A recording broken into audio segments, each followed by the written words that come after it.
ہر دور میں اس نے انسانوں کی رہنمائی کی ہے اور آج بھی کر رہا ہے۔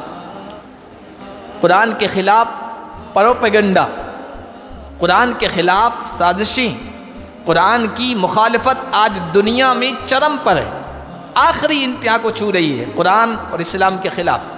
اس کے باوجود بھی قرآن میں اللہ نے یہ صلاحیت رکھی ہے، ان ھذا القرآن یہدی، یہ قرآن ہدایت دے رہا ہے، یہ قرآن رہنمائی کر رہا ہے۔ جو اس قرآن کے قریب آ جاتا ہے، قرآن سے کسی طریقے تک پہنچ جاتا ہے، قرآن تک کسی بھی راستے سے، تو پھر قرآن اس کو اپنا اسیر، اپنا غلام بنا کے رکھ دیتا ہے۔ مخالفتوں کے باوجود، پروپیگنڈے انتہا ہونے کے باوجود آج بھی قرآن ہدایت دے رہا ہے، رہنمائی کر رہا ہے، جو رہنمائی حاصل کرنا چاہے، ورنہ اللہ کسی پر ہدایت کو تھوپتا نہیں۔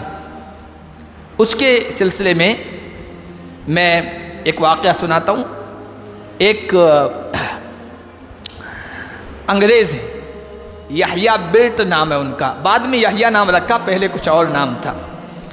آکسفورڈ کے پڑھے ہوئے، پڑھے لکھے لوگ ہیں، آکسفورڈ کا نام آتے ہی سب اس کا لیول پہچان لیتے ہیں، کتنے بڑے اونچی لیول کی یونیورسٹی ہے۔ تو اس کے والد تھے جان برٹ، BBC کو سب جانتے ہیں، اس کے ڈائریکٹر جنرل تھے اس کے والد یحییٰ کے۔ تو اس نے اسلام قبول کیا، اور اسلام قبول کرنے کے بعد آکسفورڈ سے اس نے PhD کی ڈگری کی۔ PhD کی ڈگری کا جو تھیسس ہوتا ہے، جو مضمون لکھنا ہوتا ہے، وہ اس بات پر انہوں نے تیار کیا کہ 9/11، سب جانتے ہوں گے 9/11 تو بہت بڑا حادثہ ہوا تھا امریکہ میں، ٹاور سے جو جہاز ٹکرائے تھے۔ 9/11 کے بعد سے لے کر 2011 تک 10 سالوں میں جو یورپین نسل کے وہاں کے جو لوگ ہیں، باہر سے آ کر وہاں بسیں وہ نہیں، جو وہیں کے یورپین نسل کے لوگ ہیں، وہ اسلام کی طرف آ رہے۔ حالانکہ دنیا میں سب سے زیادہ دہشت گردی کا جو پروپیگنڈا ہوا وہ اسی کے بعد ہوا، اس حادثے کے بعد، سانے کے بعد۔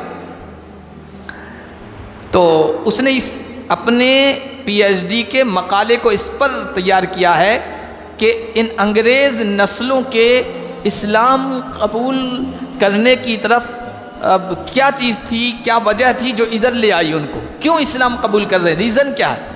حالانکہ پروپیگنڈا تو بہت ہو رہا ہے، اور وہ خود کہتے ہیں کہ 13,000 ایسے نو مسلموں تک میں پہنچا، 13 نہیں، 1300 نہیں، 13,000۔ میں نے ریسرچ کی اور ان کو پوچھا کہ تم نے اسلام کیوں قبول کیا۔ ان میں سے 80% لوگ ایسے تھے جنہوں نے یہ کہا کہ جب اسلام اور قرآن کے خلاف پروپیگنڈا ہو رہا تھا تو کسی نہ کسی طریقے سے ہماری رسائی، ہماری پہنچ قرآن تک ڈائریکٹ ہو گئی،